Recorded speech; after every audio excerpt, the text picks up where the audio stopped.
सोचिए।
दो सौ 10 साल पुरानी ऐतिहासिक कहानी जिसकी जड़ें ब्रिटिश इंडिया से जुड़ी हैं और क्यों नेपाल के पीएम ने खुद ये कबूल करके सबको चौंका दिया है कि सिर्फ भारत ने नहीं बल्कि नेपाल ने भी कई जगहों पर भारत की जमीन पर कब्जा कर रखा है। नमस्कार, मैं हूं आपके साथ निकिता रावत और आप देख रहे हैं इंडिया न्यूज। देखिए, ये पूरा विवाद तब एक बार फिर अंतर्राष्ट्रीय सुर्खियों में आ गया जब करीब 5 साल के लंबे अंतराल के बाद भारत और चीन के बीच संबंधों को सामान्य करने की कोशिशों के तहत कैलाश मानसरोवर यात्रा को दोबारा शुरू किया गया। अगस्त 2025 में नेपाल ने इस व्यापारिक और धार्मिक रूट के फिर से चालू होने पर कड़ा ऐतराज जताया और लिपुलेख पर अपना संप्रभु दावा ठोक दिया।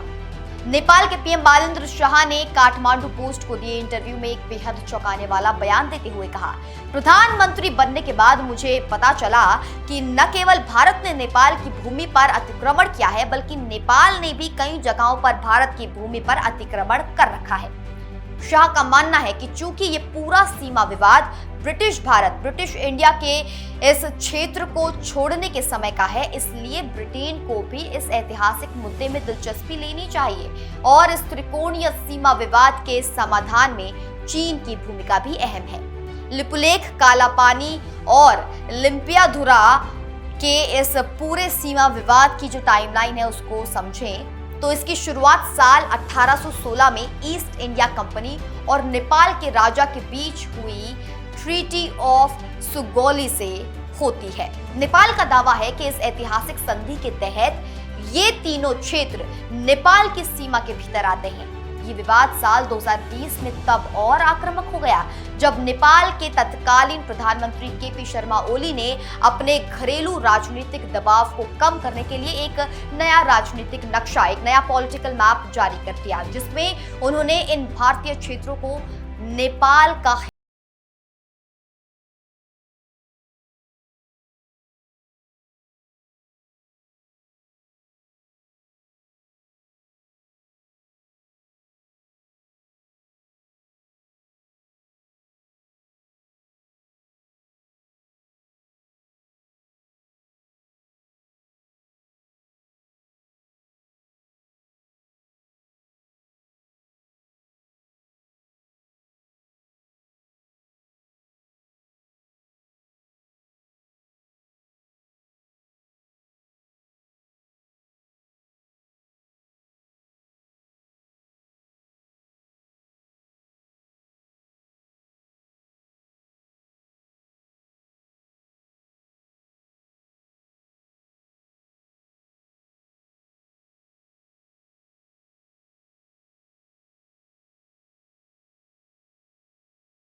मामलों में किसी भी थर्ड पार्टी हस्तक्षेप को कभी स्वीकार नहीं करता।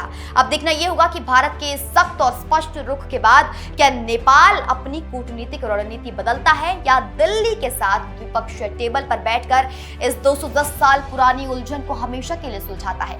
आपको क्या लगता है, क्या नेपाल का इस विवाद में चीन और ब्रिटेन को शामिल करना सही कदम है या इससे भारत के साथ उसके संबंध हमेशा के लिए खराब हो सकते हैं?